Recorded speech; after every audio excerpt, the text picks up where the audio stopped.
Good morning everyone, it's February the 26th of February and today we are going to continue looking at embedded clauses, and today we are going to be editing and revising a piece of text which has no embedded clauses in it, and I would like you to add some to it to improve the embedded clauses. So before we begin, let's just recap what they are. So embedded clauses, they are basically non-essential information. It's information that's added to the text as a bit of interest, is probably the best way of saying it. It's not necessarily essential information. Embedded clauses are a type of subordinate clause, so they don't stand on their own, they do not work by themselves. They are pinned in by the main clause, which is on either side of the embedded clause. If you use commas and relative pronouns, then some of the embedded clauses are also relative clauses. And then finally, punctuation. We have three types. We have commas. So remember, they are pinned in by the punctuation. So comma at the beginning of the embedded clause, comma at the end, or brackets beginning and end, or dashes beginning and end. So that is our recap of what embedded clauses are. So today I have put together a piece of text, and I'm going to get you to go through this text and add in embedded clauses. So adding in that extra information which will add interest to your piece of writing. And this is something that you'll be doing independently on Monday, so this will be good practice for you today. So here we have three very simple basic sentences. Sparkling lights floated all around Flick. The city glowed like a bright diamond, and the air was clear and fresh.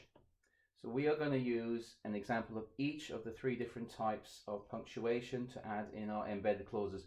So remember, we have our commas, we have our brackets, and we have our dashes. And also remember, if you're using commas and then you use, and I've added this list to the bottom of the class page, if you use a relative pronoun, which we have here, then you can use that to add in a relative clause, which is also an type of embedded clause, as long as it's non-essential information. So, first sentence, sparkling lights floated all around Flick. So I want to add some information about the sparkling lights. It doesn't have to be essential information, but I want to add in some new information. So I think I'm going to talk about how the sparkling lights are going to be perhaps making Flick feel. So I could start off with sparkling lights. Just begin the sentence as same as before. It hasn't changed. I'm not asking you to completely rewrite the whole sentence. Floated. And now I'm going to add in my extra information. Let's get a different color. And I'm going to go with brackets. So how's it making? Perhaps all these sparkling lights going around her make her feel dizzy, perhaps. So sparkling lights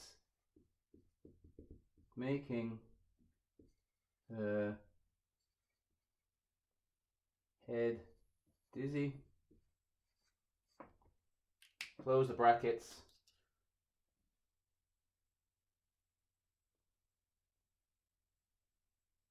All around Flick. So I've changed my sentence from sparkling lights floated all around Flick to sparkling lights floated, making her head dizzy all around Flick. And I've just added in some extra information. So then we come on to our next one. We'll use a different one again. So we've got the city glowed like a bright diamond. So I want to add some information about the city, and in fact I'm going to use a relative pronoun, so a relative clause here. So I'm going to use my commas this time.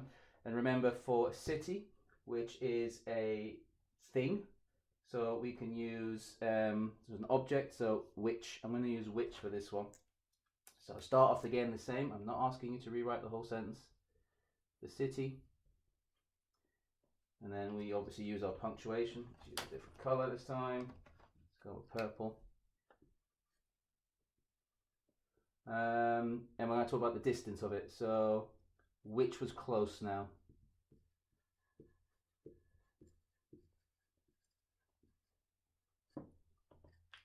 Close it again. I pinned it in with my commas. Glowed like a bright diamond. So keep that part of the text the same. I'm not asking you to change this bit.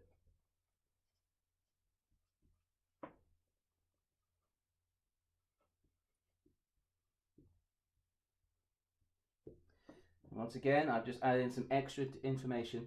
It's not vital information, but it is an extra bit of information. I now know that we're getting quite close. It's not going to be far away. So we've done our brackets, adding extra information, opening and closing the brackets. We've done our commas, opening and closing our commas. We've used our relative pronouns, and we've used our relative clause in this one, and we've added in extra information. So let's look at the last one. So now we've got dashes. So we've got the air was clear and fresh. So for this one, I think I'm going to add some information about the air. So perhaps we can say, if you're breathing, it's a nice day, perhaps it's really calm. So maybe there's hardly any wind at all. So we can talk about that. So we could go the air. Once again, not asking you to rewrite the whole thing. Dash. There was not a breath of wind.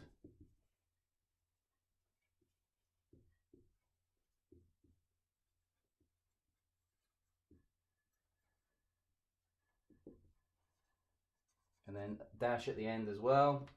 And then finish off using was clear and fresh.